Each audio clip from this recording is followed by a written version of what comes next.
बेशक दुआ और अच्छे अमाल से तकदीर बदल सकती है। देखिए ये वीडियो। एक मर्तबा हजरत मूसा अलैहिस्सलाम तूर की तरफ रवाना हो रहे थे कि रास्ते में उनकी नजर एक गमगीन औरत पर पड़ी जो आंसू बहा रही थी। उन्होंने उससे उसकी परेशानी पूछी। औरत ने कहा, ए अल्लाह के नबी, मेरी कोई औलाद नहीं है। मेरी सबसे बड़ी ख्वाहिश है कि मुझे औलाद नसीब हो। क्या आप अल्लाह से पूछ सकते हैं कि मुझे औलाद मिलेगी या नहीं? हजरत मूसा अलैहिस्सलाम जब तूर पहाड़ पर पहुंचे तो उन्होंने उस औरत की बात अपने रब से कही। जवाब मिला, ए मूसा, उस औरत की तकदीर में औलाद नहीं लिखी गई। जब हजरत मूसा ने ये बात उस औरत को बताई तो वह और भी ज्यादा मायूस हो गई। वह खुद को बेसहारा महसूस करने लगी। कुछ वक्त गुजरने के बाद एक दरवेश उस औरत के दरवाजे पर आया और आवाज लगाई, मैं भूखा हूँ, मुझे कुछ खाने को दे दो।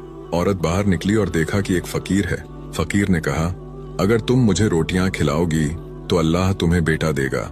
औरत ने दिल से उसे खाना खिलाया। वक्त के साथ अल्लाह ताला ने उस औरत को 3 बेटे अता फरमा दिए।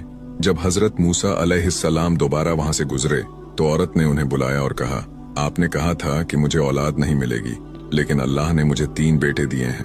हजरत मूसा को हैरत हुई। उन्होंने फिर तूर पर जाकर अल्लाह से पूछा।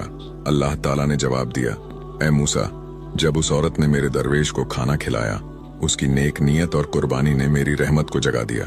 जब कोई मेरी राह में कुछ कुर्बान करता है तो मैं उसकी तकदीर भी बदल देता हूँ। फिर अल्लाह ने उन्हें एक बर्तन और छुरी दी और कहा, इसे इंसानी गोश्त से भर कर लाओ।